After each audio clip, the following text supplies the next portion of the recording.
Muy bien.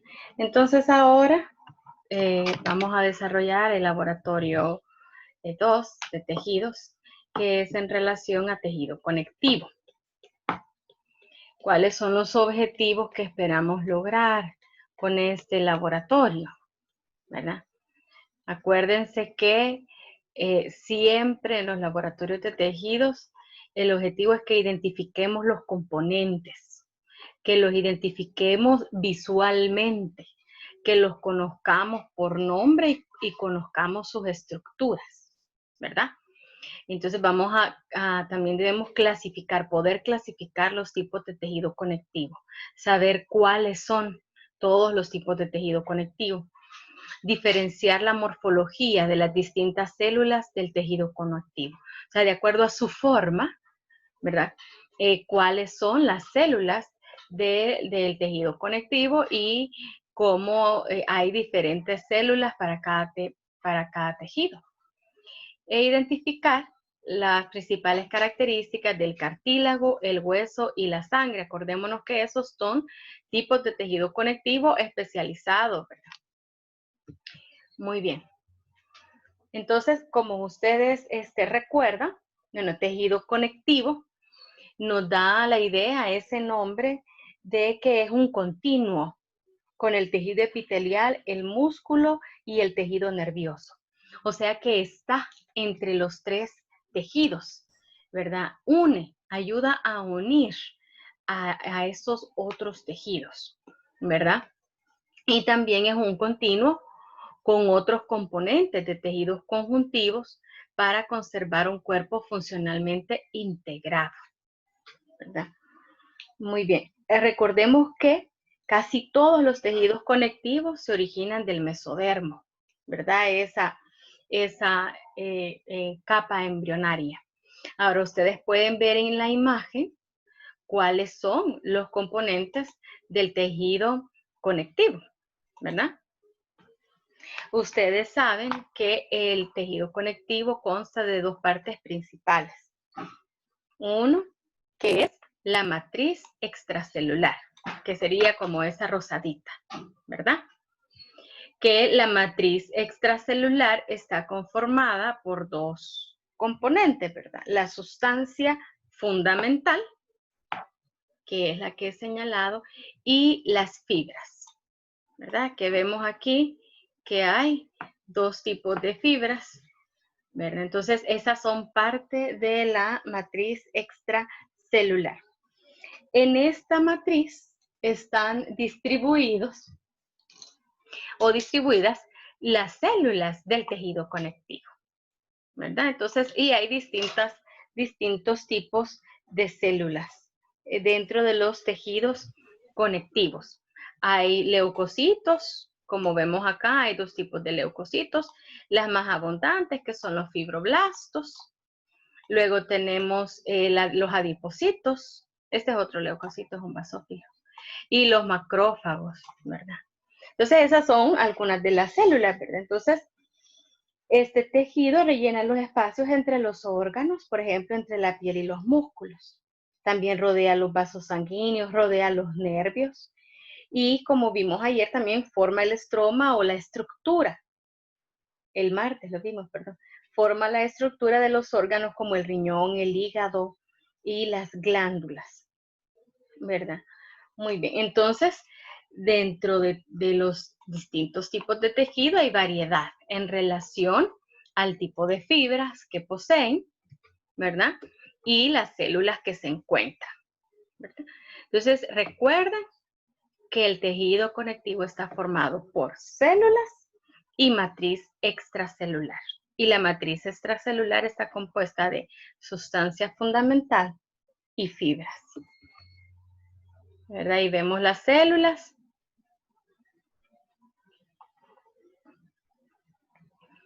Vemos las celestes, son fibras elásticas. Eosinófilo, neutrófilo son células de defensa. Siempre los alargaditos son los fibroblastos. El que tiene forma de anillo es el adipocito. El que tiene múltiples prolongaciones es el macrófago. Y este es el mastocito, ¿verdad? Por los gránulos de histamina. Ok. Veamos entonces los componentes del tejido conectivo. Primero vemos las células, ¿verdad? Esas son los componentes más importantes en algunos tejidos. Ahora, hay tejidos en los que las fibras son los componentes más importantes, como en el caso de los tendones y los ligamentos. Y en otros tejidos, la sustancia fundamental es la más importante, porque es donde ciertas células especializadas del tejido conectivo llevan sus funciones, ¿verdad? En consecuencia, los tres componentes son esenciales, críticos o importantes para la función del tejido conectivo en el cuerpo, ¿verdad? El tejido conectivo maduro se puede clasificar como el propio tejido conectivo, que se acuerdan que vimos ustedes que en él está el laxo y el denso, ¿verdad? Y luego tenemos los otros tipos de tejido conectivo que son los especializados, que es el cartílago, la sangre y el hueso. Tortora no los clasifica así, ¿verdad? Él los clasifica a todos como tejidos conectivos. Y aquí no vamos a ver el embrionario, ¿verdad? Sino que nos vamos a enfocar en el propio tejido conectivo y en el especializado. Ahora, ustedes en la imagen pueden recordar que siempre el tejido conectivo va a estar subyacente o abajo del tejido epitelial. Entonces aquí tenemos la lámina de células epiteliales y la membrana basal, que es la amarillita, ¿verdad? Que separa al tejido epitelial del conectivo. Y en el tejido conectivo, pues aquí vemos nuevamente los componentes, ¿verdad? Vemos aquí el macrófago, vemos los fibroblastos, el mastocito, estas que parecen tres células unidas, este es un capilar, es un vaso sanguíneo de los más pequeñitos donde circula la sangre. Y vemos fibras de colágeno, que son las más gruesas siempre, y fibras elásticas, ¿verdad? Okay, continuemos. Si tienen dudas, pueden irlas haciendo, ¿verdad? Si quieren que algo repita, etcétera, pueden hacerlo. Entonces, las células de los tejidos conectivos se agrupan en dos tipos. Hay unas células fijas o estáticas y hay unas células móviles o transitorias, ¿verdad? Las células fijas se desarrollan y permanecen en su sitio dentro del tejido conectivo y ahí llevan a cabo sus funciones, ¿verdad? Por eso son células fijas, ¿verdad? En cambio, las células móviles, ellas pueden llegar al tejido a través de la sangre por determinado estímulo y luego salen del tejido, ¿verdad? Ahora, en las células permanentes forman una población estable y de vida prolongada. Es decir, que ellas siempre van a permanecer en el tejido. Y ahí podemos encontrar a los fibroblastos, las células adiposas, las células cebadas, los macrófagos y los pericitos, ¿verdad? Entonces, veamos el nombre de las celulitas. Estas son células fijas, ¿verdad? Dijimos. Entonces, acuérdense de los fibroblastos, que estos siempre son estas células alargadas con prolongaciones largas y terminan en punta. Los adipocitos, ¿verdad? Que son las que almacenan grasa, los macrófagos que realizan la fagocitosis, ¿verdad? Y vamos a ver las células cebadas y los pericitos más adelante, ¿verdad? Entonces, estas son células fijas. De ahí en la imagen ustedes pueden ver las fibras. Hoy tenemos las tres fibras. Las fibras de colágeno son las rosadas, que son las más gruesecitas. Las fibras elásticas son estas intermedias y las fibras reticulares son estas bien delgaditas que parece como que fueran sombras, pero son fibras reticulares. Muy bien. Veamos cada una de estas células, ¿verdad? Veamos primero de las células fijas a los fibroblastos. Y es que los fibroblastos son las células más abundantes en el tejido conectivo. Y recuerden que la función de ellas es producir y liberar los diversos componentes de la matriz extracelular. Entonces ellos van a sintetizar la matriz extracelular, ¿verdad? Aquí tenemos los fibroblastos, miren, son estos en agua, y los rosados, que son los que están en medio de las fibras, ¿verdad? Pueden existir de manera conjunta como fibroblastos maduros e inmaduros, o sea que dentro del tejido podemos ver fibroblastos maduros y fibroblastos inmaduros. O también esto se puede llamar como en estado activo y en estado de reposo. Cuando el fibroblasto es inmaduro, está en estado activo, ¿verdad? Y se llama blasto. Y cuando la célula ya está madura, está inactiva, se llama fibrocitos. Entonces, los fibroblastos serían las células activas inmaduras, y cuando los fibroblastos se vuelven inactivos o están en reposo, se llaman fibrocitos, ¿verdad? Entonces, los fibroblastos maduros, los fibroblastos activos, los fibroblastos inmaduros, son células fusiformes y alargadas que poseen un citoplasma de tinción pálido y es difícil, dice, de distinguir junto con el colágeno, ¿verdad? Es alargado y fusiforme. Entonces, aquí tenemos fibroblastos en medio de las fibras. Entonces, ustedes pueden ver aquí. El primero es un fibroblasto activo, ¿verdad? Este es un fibroblasto activo. Tiene una gran cantidad de citoplasma, ¿verdad? Y dice que puede tener 2 nucleolos, como ven ustedes aquí, ¿verdad? Y esta célula pues tiene esta cantidad de material citoplasmático. ¿Por qué? Porque está produciendo todas las fibras y los componentes de la matriz extracelular, ¿verdad?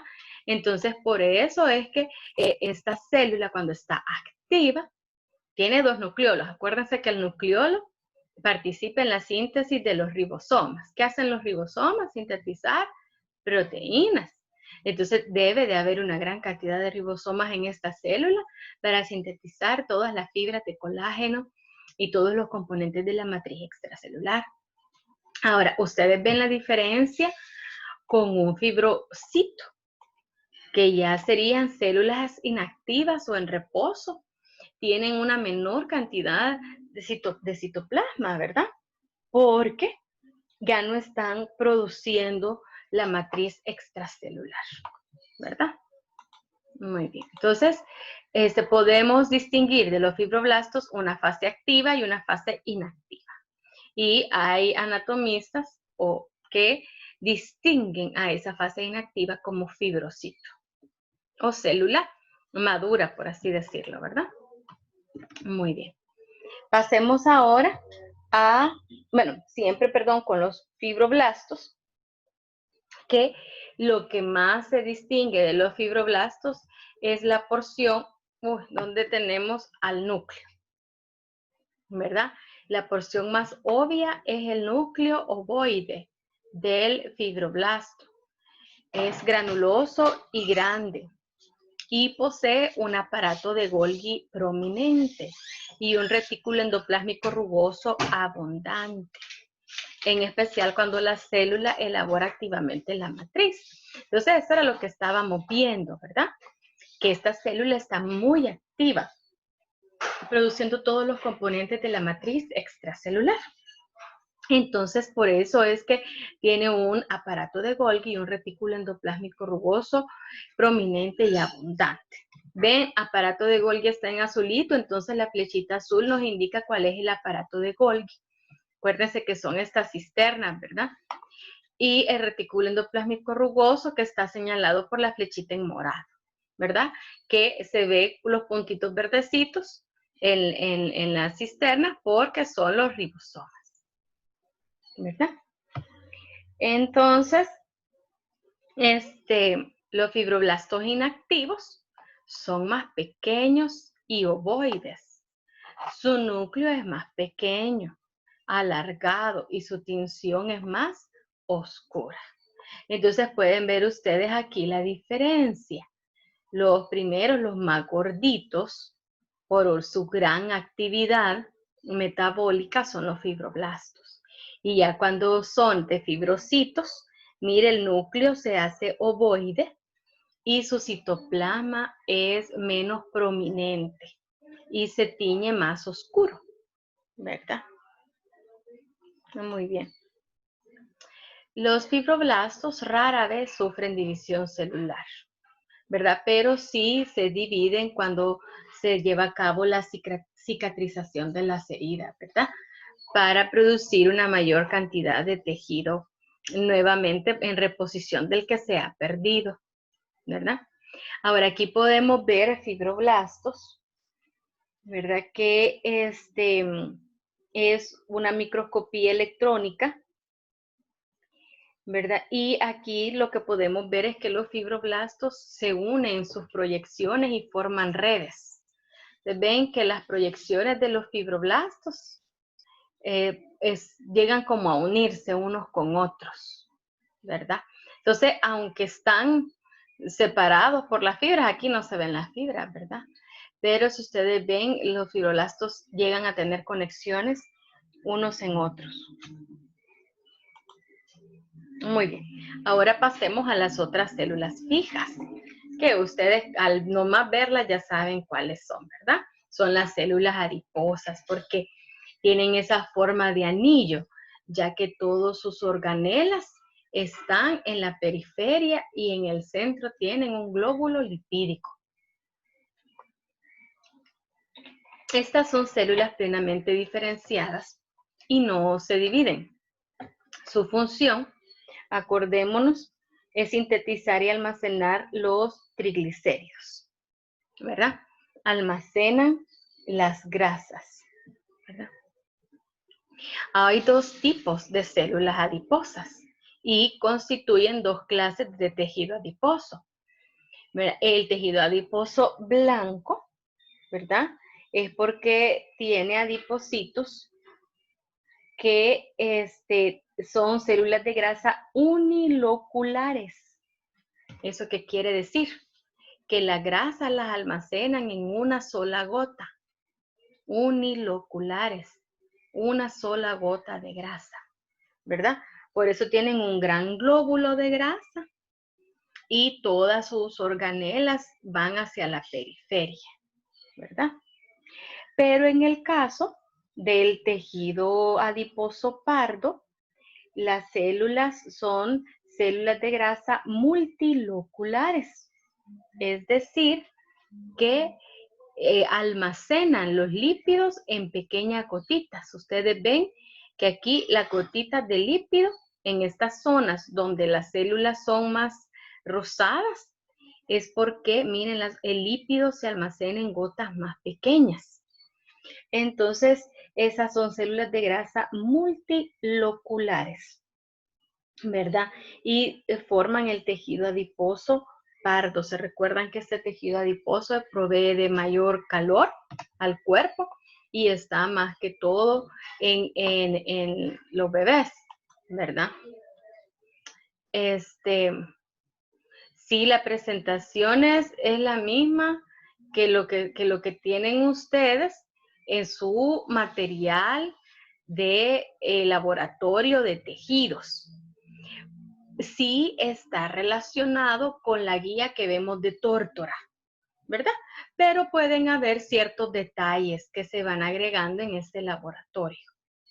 Pero la base no es totalmente solo lo que tienen en la subproblemática 4, ¿verdad? Sino que se utilizan otras imágenes y otras bibliografías, ¿verdad? Ok. Ahora pasamos siempre a las células adiposas, ¿verdad?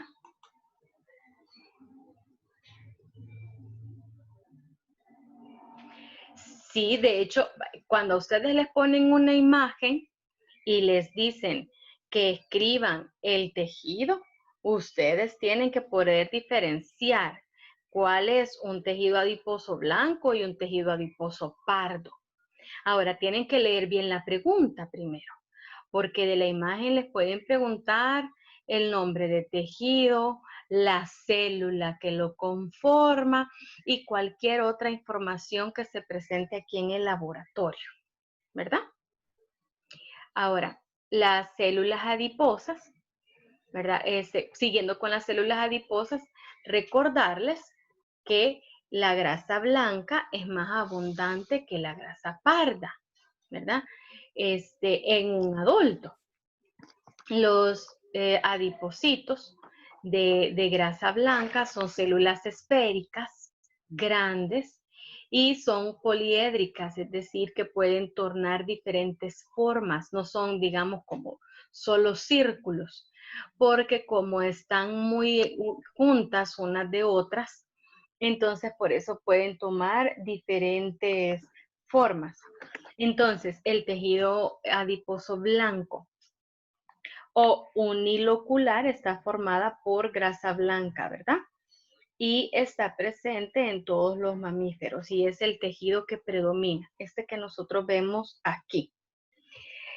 Pueden medir hasta 120 micras de diámetro y poseen una sola gota de grasa, ¿verdad? Por eso se llama unilocular, ¿verdad? Muy bien. Este sería el tejido adiposo.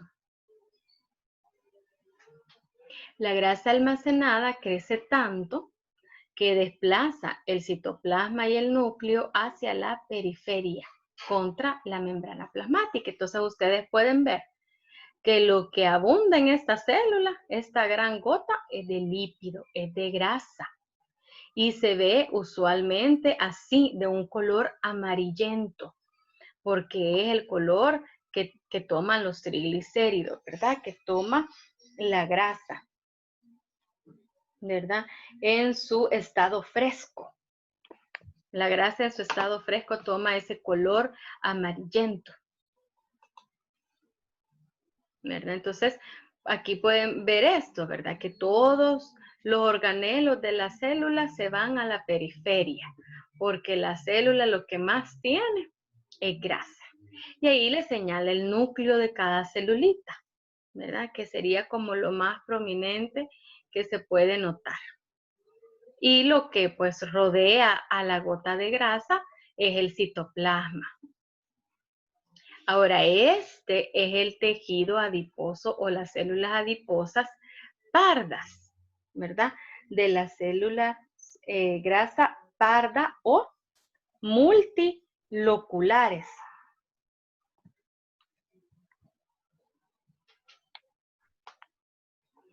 Las células de grasa parda son poligonales y son más pequeñas, ¿verdad?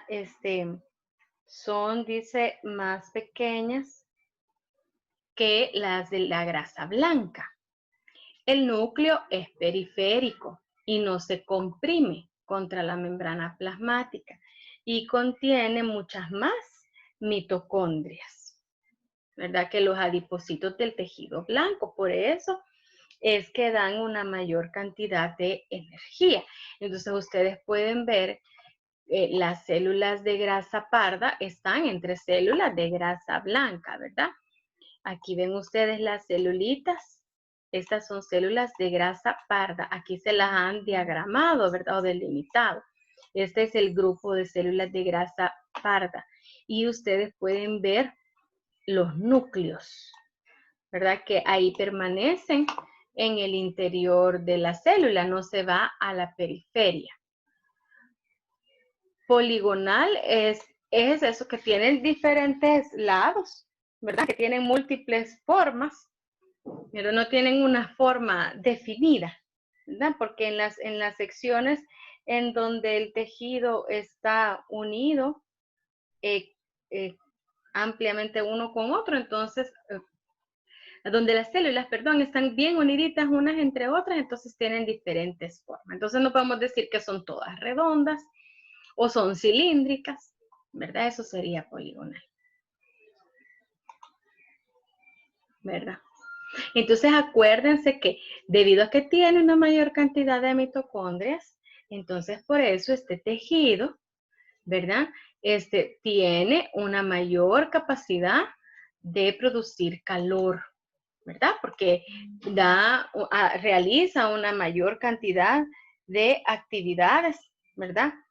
Que le dan energía, para proveer energía al cuerpo. Entonces, esas serían células adiposas pardas, que son multiloculares, ¿verdad?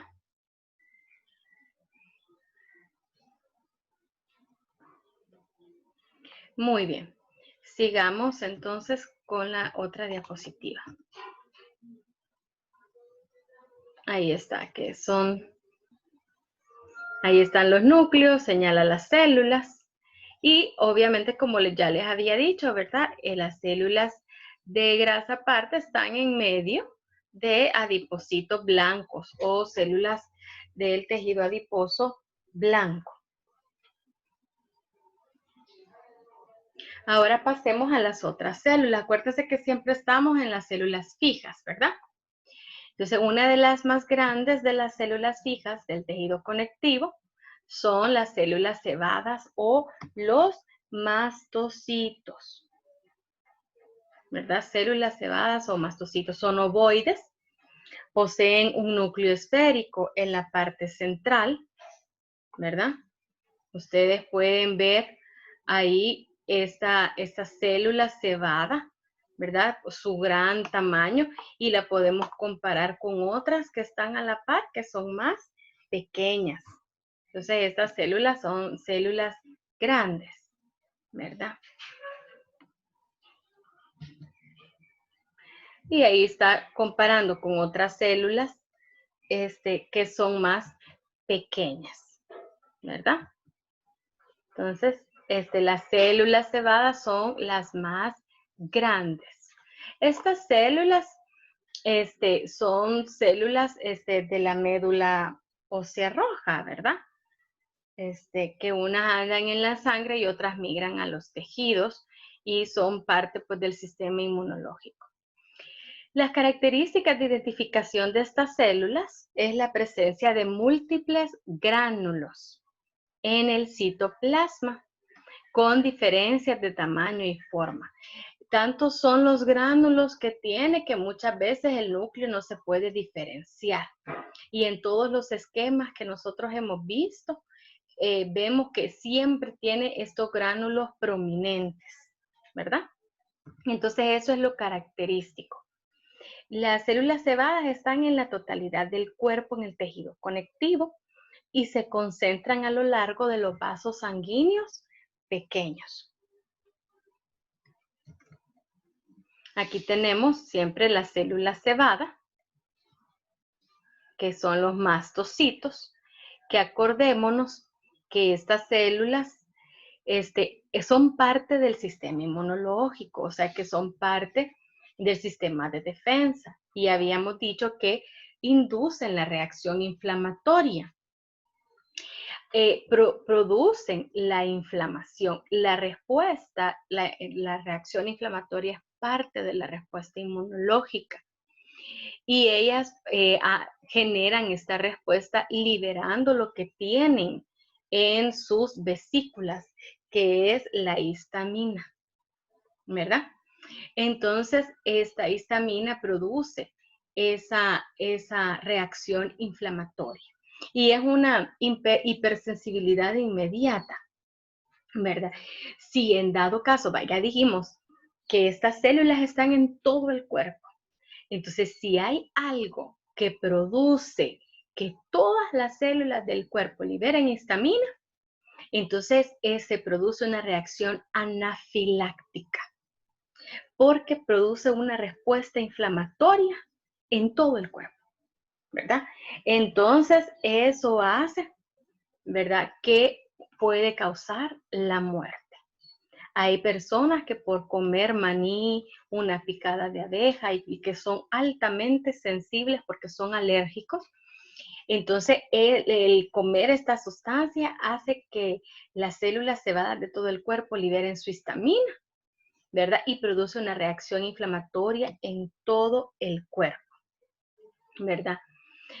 Como ya dijimos, esta respuesta puede ser producida por antígenos como el veneno de una abeja, puede ser una picada, también puede ser por ciertos fármacos o, como ya dijimos, ciertos alimentos también pueden producirlo, ¿verdad? Entonces, por eso es de que uno no entiende cómo es que de repente se le inflamó un labio, o ya han visto ustedes películas, ¿verdad? O se inflama el ojo, se inflaman los dedos de las manos, y es por una reacción inflamatoria y es porque las celulitas están en todo el cuerpo.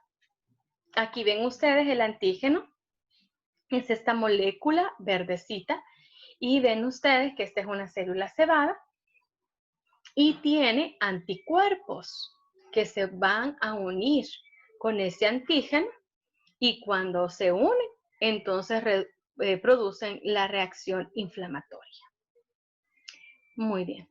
Pasemos ahora a la otra célula fija,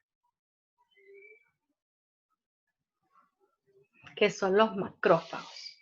Acuérdense que los macrófagos también son células de grandes dimensiones. Su citoplasma es basófilo y es abundante. Y posee un solo núcleo que está excéntrico, es decir, en uno de los extremos de la célula. El núcleo es pequeño y puede tener una forma irregular, es decir, que o puede ser redondeado, como lo vemos aquí, o puede ser como en forma de riñón o de frijolito. Y generalmente no se muestran los nucleolos. Acuérdense que los macrófagos tienen una gran capacidad de fagocitar y tienen proyecciones, ¿verdad? El citoplasma es basófilo, ¿por qué? Se le denomina basófilo cualquier célula que se tiñe fácilmente con colorantes básicos como la hematoxilina, principalmente. Por eso toma coloración entre azul y morado, ¿verdad? Por eso es basófilo. Ok. Siempre hablando de los macrófagos, acuérdense que su superficie celular no es uniforme, sino que tiene proyecciones.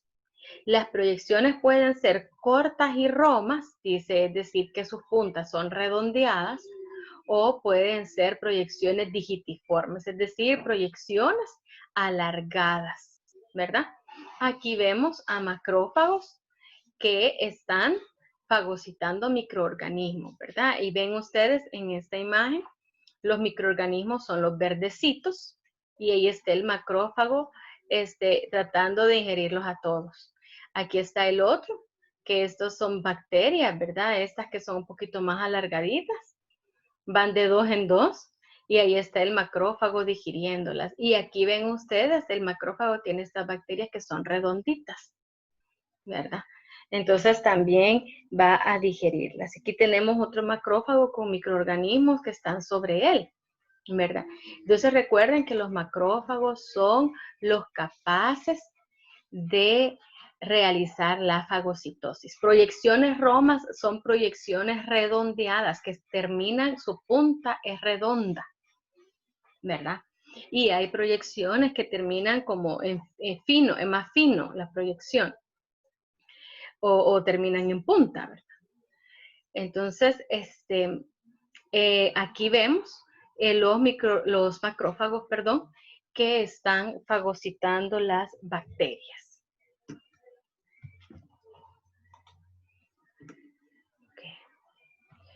Pasamos ahora, perdón, seguimos con los macrófagos. Algunos macrófagos se comportan como células fijas y otras como células móviles, ¿verdad?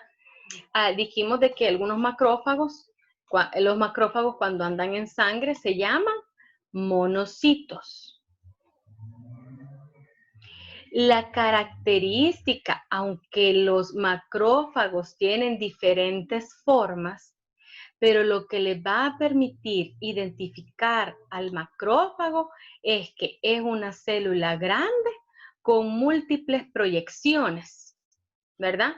Con múltiples proyecciones. Si ustedes notan, tienen que distinguir la diferencia entre un macrófago y un fibroblasto, que quizás es la única célula con la que se pudieran confundir. Acuérdense que el fibroblasto prácticamente él es alargadito como un óvalo, ¿verdad? Es una célula fusiforme, pero